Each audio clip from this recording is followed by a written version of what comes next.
नमस्कार।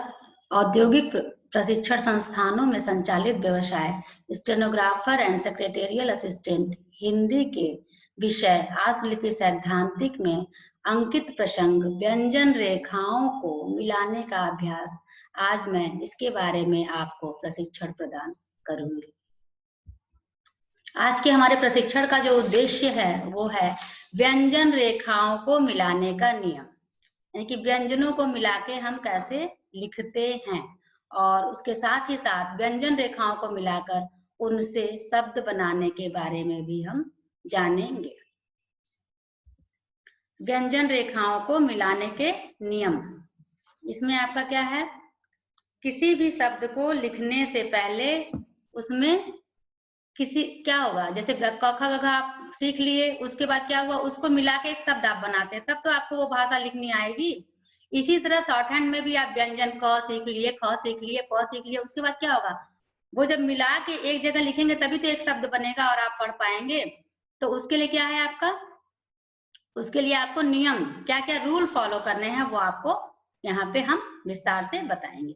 तो व्यंजनों को, व्यंजन रेखाओं को मिलाने का जो सबसे पहला नियम है वो आपका क्या है कि आप जब व्यंजनों को मिला के एक शब्द बनाएंगे तो आपको इस बात का ध्यान रखना चाहिए कि आपका पेन या पेंसिल जो है वो नोटबुक पर से, आपकी कॉपी पर से ना उठे जब तक कि एक पूरा शब्द ना कंप्लीट हो जाए, ठीक है। और जहां पर पहला व्यंजन खत्म हो वहीं से आपका दूसरा व्यंजन स्टार्ट हो और आपका पूरा एक शब्द बन जाए, तब आपका पेन या पेंसिल कॉपी पर से उठे। उसको आप उदाहरण के द्वारा भी समझ सकते हैं। देखिए नीचे आपका एग्जाम्पल दिया हुआ है टक, देखिए यहाँ पे दिया हुआ है टक। तो हमने अपनी पेंसिल शुरू की ट और क, यहाँ पे ले जाके आपको खत्म करना है, ये नहीं कि ट अलग लिख देना है और क अलग लिख देना है। नेक्स्ट एग्जाम्पल देखिए पक, पक में क्या है आपका प, और प जहां खत्म हुआ वहीं से क आपका स्टार्ट हुआ पक। लर, ल खत्म हुआ यहाँ और उसके बाद र डाउनवर्ड शुरू किया, उसके बाद हमने अपनी पेन या पेंसिल उठाई।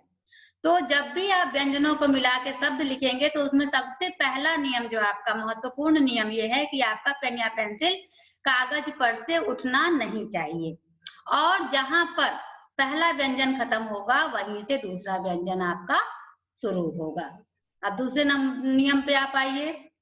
व्यंजनों को मिलाने का जो दूसरा नियम है, पहला नियम आपको क्लियर हो गया कि आपका पेन या पेंसिल कॉपी पर से नहीं उठना चाहिए जब तक ये पूरा शब्द ना कंप्लीट हो जाए, ठीक है। दूसरा नियम ये है आपका कि आपका जब भी दो व्यंजन आप मिला के लिखेंगे तो आपको ये चीज एकदम ध्यान रखनी है कि नीचे आने वाला और ऊपर जाने वाला, नीचे आने वाला आपको बताए थे अधोमुखी और ऊपर जाने वाला आपका ऊर्ध्वमुखी, अपवर्ड और डाउनवर्ड दोनों जो है वो कॉपी की रेखा पर होगा। उसके बाद का जो व्यंजन है वो कहीं भी लाइन के ऊपर नीचे कहीं भी जा सकता है, यानी कि अगर पहला व्यंजन आपका अधोमुखी है तो वो लाइन पर लिखा जाएगा और उसके बाद जो उसके बाद का व्यंजन है वो भी अधोमुखी है तो वो लाइन के नीचे चला जाएगा। पहला व्यंजन अगर आपका ऊर्ध्वमुखी है, अपवर्ड है, तो वो लाइन पर से स्टार्ट होकर ऊपर जाएगा और दूसरा व्यंजन भी अगर ऊर्ध्वमुखी है तो वो उसी के साथ उसके आगे बढ़ जाएगा।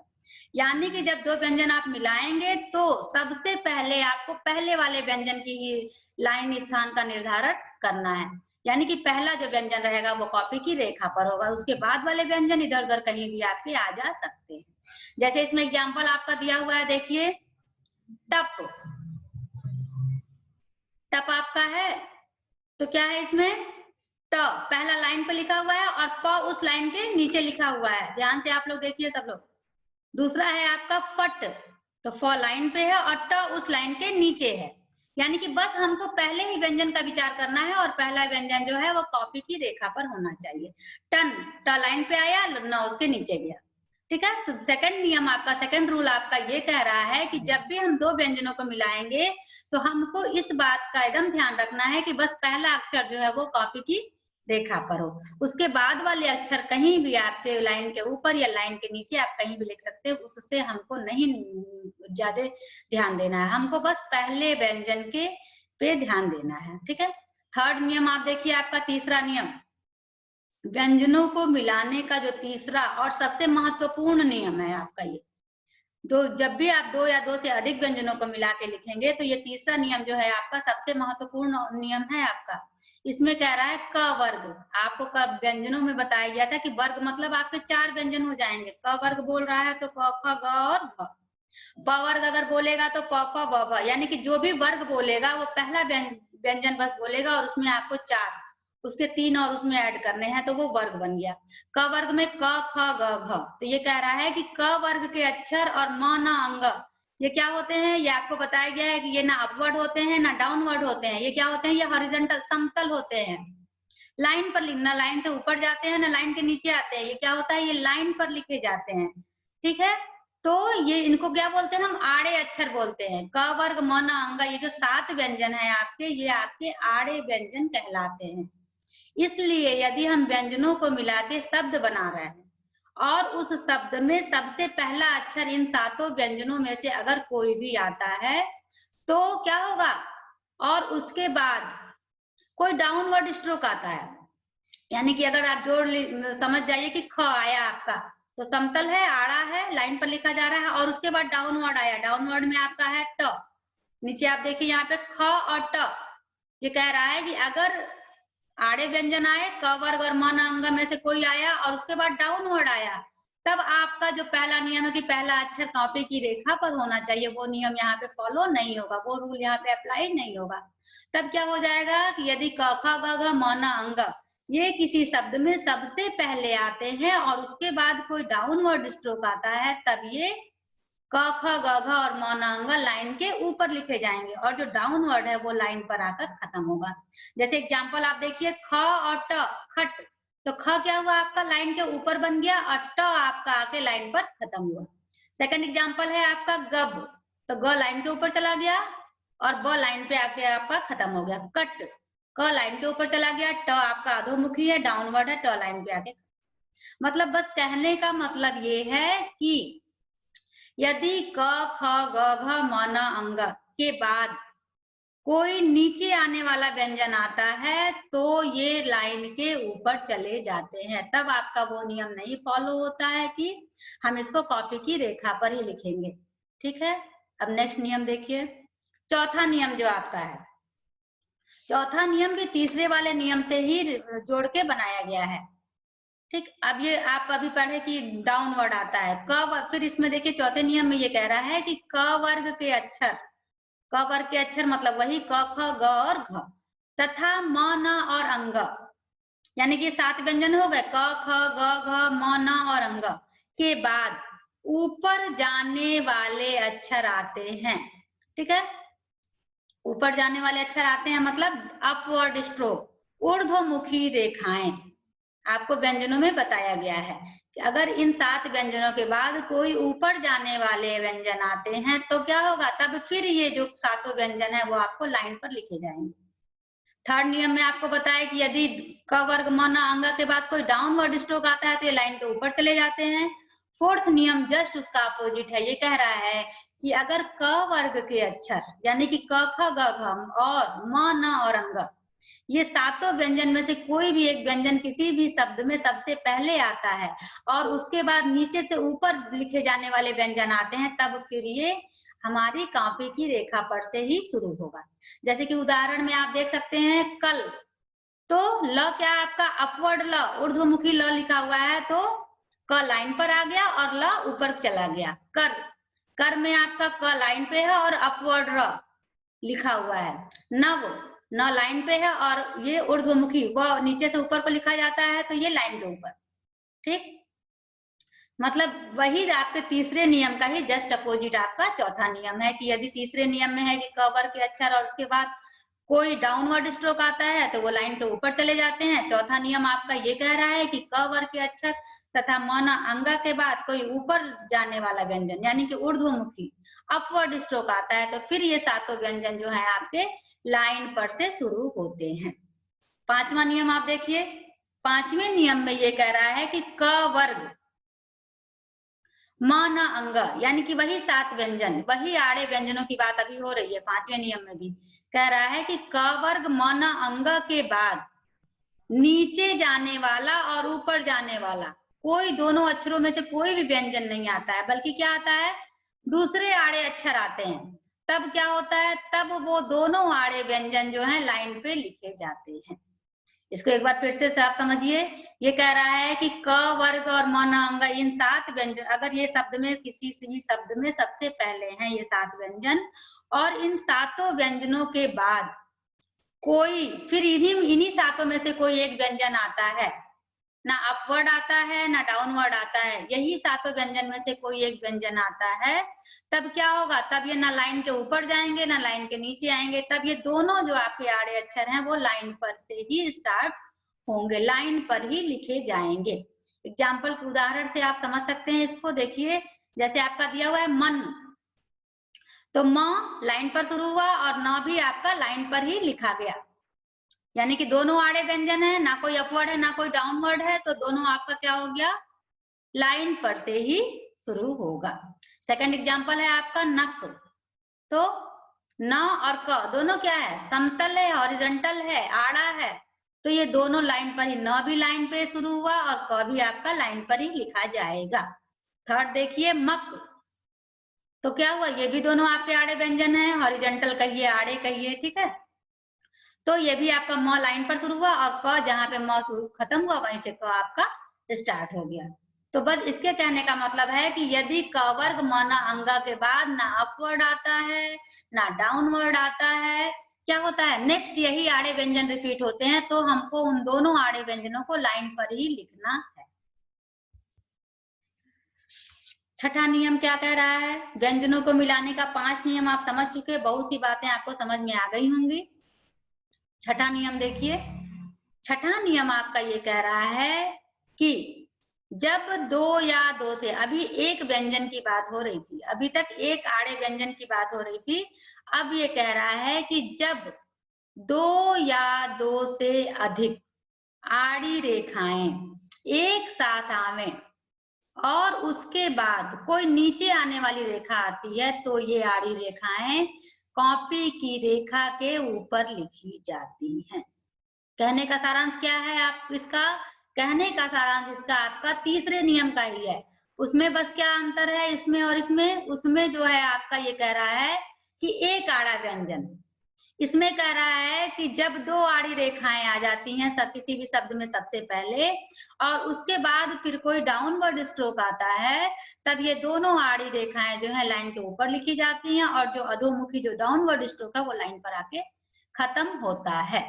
उदाहरण से आप इसको समझिए, जैसे दिया हुआ है मनप, मनप में क्या है आपका, म भी आड़ा है और न भी आड़ा है, यानी कि स्टार्टिंग में ही 2 आड़ी रेखाएं एक साथ आ गई और उसके बाद डाउनवर्ड आया, तो ये क्या हो जाएगा, तब ये दोनों आड़ी रेखाएं आपकी लाइन के ऊपर ही लिखी गई हैं। देखिए म भी आपका लाइन के ऊपर लिखा गया है और न भी आपका लाइन के ऊपर ही लिखा गया है, और प डाउनवर्ड है तो प लाइन पे आके आपका खत्म हुआ है। बस इसके कहने का मतलब जो है कि अगर एक नहीं आती है, 2 आड़ी रेखाएं एक साथ आती हैं, उसके बाद कोई डाउनवर्ड आता है, तो भी वही नियम अप्लाई होगा, तब भी वो दोनों आड़ी रेखाएं लाइन के ऊपर ही चली जाएंगी। कनप, जैसे कनप शब्द है आपका, तो क और न दोनों आड़े व्यंजन है, दोनों समतल हैं, तो क भी लाइन के ऊपर, न भी लाइन के ऊपर, और प जो है आपका लाइन पे आके खत्म हो गया। ठीक है, 7वां नियम, अब आइए 7वें नियम पे बढ़ते हैं हम।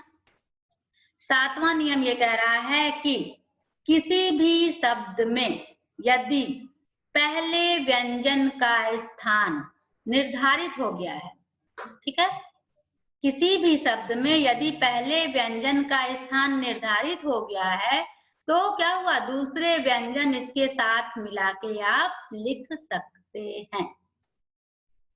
ठीक, एक बार फिर से रिपीट करते हैं। जब इस नियम को आप धीरे धीरे टुकड़ों में तोड़ के पढ़ेंगे तब इसको आपको समझ में आएगा। क्लियरली एक बार फ्लुएंटली पढ़ लेने से समझ में नहीं आएगा।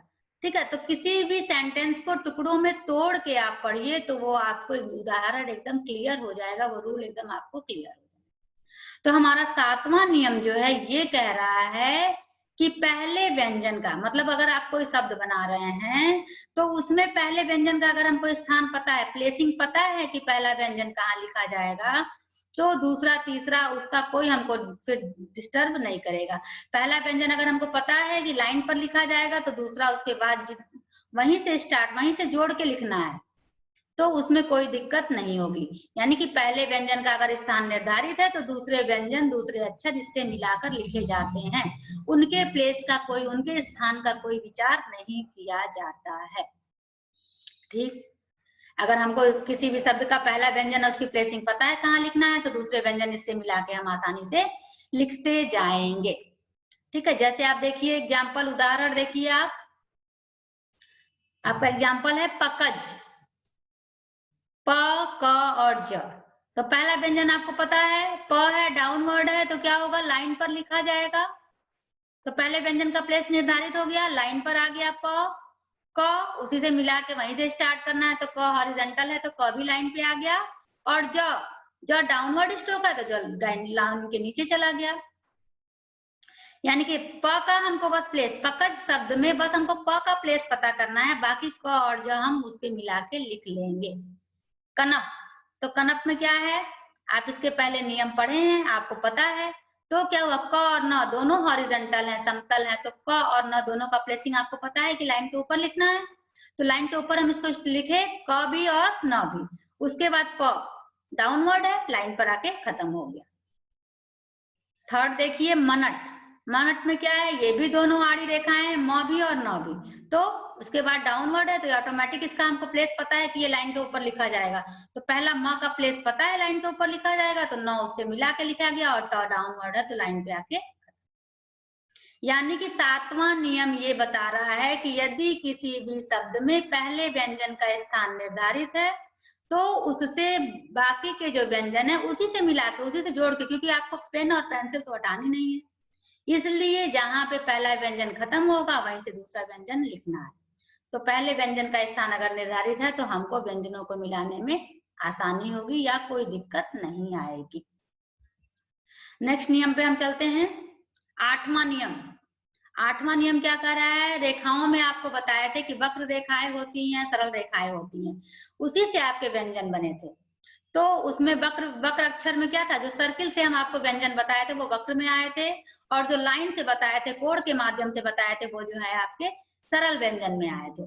तो वही आठवें नियम में आपका कह रहा है कि वक्र अक्षर, अगर आपको दो वक्र अक्षरों से मिला के शब्द बनाना है तो उसको कैसे रिपीट करेंगे, दो वक्र रेखा, दो या दो से अधिक, जरूरी नहीं है कि दो ही रहे, दो या दो से अधिक वक्र व्यंजनों को मिला के अगर शब्द बनाना है तो उसको हम कैसे रिपीट करेंगे। देखिए आप एग्जाम्पल से देखिए आप, नन, जैसे न और न, यानी कि न भी वक्र है और ये दोनों एक ही है, और दोनों क्या है, वक्र व्यंजन है, इससे मिला के अगर हमको शब्द बनाना है तो क्या होगा, पहले एक न पूरा लाइन पे बनाएंगे, क्योंकि ये आड़ा है तो ना अपवर्ड है ना डाउनवर्ड है, तो ये लाइन पे ही लिखा जाता है, इसलिए लाइन पे बनाएंगे। तो जहां पे ये न खत्म हुआ वहीं से दूसरा न स्टार्ट। मम, मम में भी यही है, वक्र है, ये भी आड़ा है, तो ये एक म जहां खत्म होगा वहीं से दूसरा म स्टार्ट होगा। सस, सस देखिए आड़ा नहीं है, सस आपका क्या है, डाउनवर्ड है, ऊपर से नीचे आने वाला व्यंजन है। तो पहला नियम आपको पता है कि पहला अक्षर कॉपी की रेखा पर होना चाहिए, तो सस में क्या है, स डाउनवर्ड है तो पहला कॉपी की रेखा पर होगा और दूसरा उसके नीचे होगा। इसी तरह से आप और भी शब्द जोड़ के देख सकते हैं, छोटे छोटे वक्र रेखाओं के शब्द आप जोड़ के देख सकते हैं। ठीक है, नौवां नियम पे आप आइए। नौवां नियम आपका क्या कह रहा है, वक्र व्यंजन का हो गया। अब नौवां नियम आपका कह रहा है कि सरल व्यंजनों को अगर मिला के आपको लिखना है, सरल व्यंजनों को अगर आपको मिला के लिखना है तो आप इसको कैसे लिखेंगे, सेम वही सारे पीछे के नियम, आपको पीछे के जितने भी रूल हैं वो आपको फॉलो करते हुए आने हैं। ठीक, सरल व्यंजन इस तरह से आपके दोहरा के लिखे जाते हैं। जैसे पप है आपका, तो दोनों सरल है, दोनों डाउनवर्ड है, तो पहला आप नियम पढ़े हैं कि कॉपी की रेखा पर होना चाहिए, तो पहला प कॉपी की रेखा पर हो गया और दूसरा प बिना पेंसिल उठाए उसके नीचे हो गया।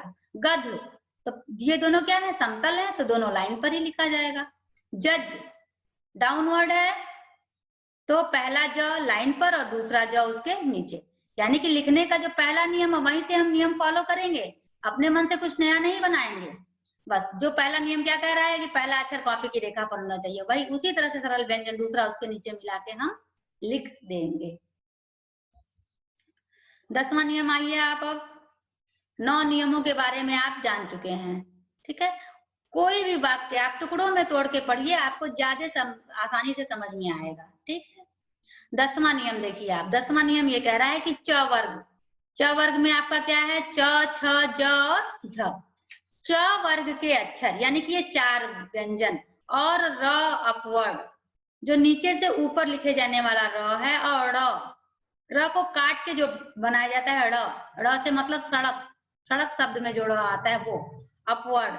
अगर ये दोनों दूसरे अक्षर से मिलते हैं तो क्या होता है, दोनों का लिखने का तरीका एक ही है, च और र का। तो क्या होगा, ये कैसे पहचान में आएगा कहाँ पे च लिखा है कहाँ पे र लिखा हुआ है, तो ये अपने लिखने के हिसाब से पहचाने जाएंगे। आपको व्यंजनों में बताए हैं कि क्या होता है, च डाउनवर्ड है, ऊपर से नीचे की तरफ लिखा जाता है 60 अंश पे। च, छ, ज, झ डाउनवर्ड ऊपर से नीचे की तरफ 60 अंश पे लिखा जाता है। और र क्या है, अपवर्ड है, नीचे से ऊपर की तरफ 35 अंश पे लिखा जाता है। तो ये लिखने का तरीका है, वो ऊपर से नीचे लिखा जाता है और र जो है नीचे से ऊपर लिखा जाता है। तो जब भी अगर इसको जोड़ के हम शब्द बनाएंगे तो ये अपने लिखने के हिसाब से समझ में आएगा आपको कि कहाँ पे आप च लिख रहे हैं, कहाँ पे आप र लिख रहे हैं और कहाँ पे आप ड़ लिख रहे हैं। ठीक है, अगर च और र, इसी में एक बात और इसमें ऐड कर लीजिए कि अगर च और र दोनों को मिला के एक शब्द बनाना है तब वो 60 और 35 का अंश का कोड का विचार नहीं किया जाता है। ठीक है, जैसे इसमें मान लीजिए आपका एक शब्द दिया हुआ है पच, तो प लाइन पर हो गया और च जो है डाउनवर्ड आ गया। ठीक है, यानी कि च ऊपर से नीचे। तो अब आप इसको जब पढ़ेंगे तो पहले पढ़ने का नियम क्या है, आप स्टार्टिंग से पढ़ेंगे तो पहले प पढ़ेंगे और उसके बाद च पढ़ेंगे, र नहीं पढ़ेंगे। र कब पढ़ेंगे, जब ये नीचे से ऊपर की तरफ लिखा रहेगा। ठीक है, अब नेक्स्ट में आइए, आपका क्या लिखा हुआ है, प और र पर लिखा हुआ है। तो प ऊपर से नीचे लाइन पर और र नीचे से ऊपर। अब इस र को आप च नहीं पढ़ेंगे, इसको आप हर कंडीशन में जब भी आप पढ़ेंगे तो र ही पढ़ेंगे। क्यों, क्योंकि ये नीचे से ऊपर की तरफ लिखा हुआ है। ठीक है, तो बस कहने का मतलब ये है कि जब भी च और र मिला के शब्द बनाए जाएंगे तो ये अपने लिखावट के हिसाब से, अपवर्ड डाउनवर्ड के हिसाब से ही आप इसको पढ़ेंगे। बाकी शुरू के जितने नियम आप पढ़े उसके हिसाब से आपको समझ में आ जाएगा कि कहाँ पे आपका च लिखा हुआ है और कहाँ पे आपका र लिखा हुआ है। ठीक है, और जब च और र, चर अगर हम लिखेंगे मान लीजिए, तब हम इसमें 60 और 30 के कोड का विचार नहीं करेंगे। तब क्या होगा, अगर च 60 पे बनाए हैं तो र जो है 30, 35, थोड़ा इधर उधर 19, 20 भी हो सकता है। ऐसा कुछ दिक्कत नहीं है कि एकदम 35 अंश पे ही जाएगा। बस वो लिखावट के हिसाब से उसको पहचानना है कि ये ऊपर से नीचे आया तो ये च है और ये नीचे से ऊपर गया तो ये र है। ठीक है, सबसे लास्ट नियम देखिए, आपका 11वां नियम सबसे लास्ट नियम है आपका। इस नियम में आपका क्या कह रहा है कि स व्यंजनों को जब हमने बताया था तो आपको स कुछ ऐसे व्यंजन थे जो दोनों तरफ से लिखे जाते थे। जैसे आपका स था, त वर्ग था, त था, द था, आपका त वर्ग था, ल था, र था। वो उसका क्या था, 2 फॉर्मेट था, 2 फॉर्मेट में लिखे जा रहे थे। तो अगर उन दोनों फॉर्मेट को मिला के आपको शब्द बनाना है तो कैसे आप बनाएंगे, ये आपको 11वें नियम में बताया गया है कि स और ल, र ये 3 आपको बताए गए हैं। ठीक है, इसी के हिसाब से आप त वर्ग का भी व्यंजन का शब्द बना सकते हैं।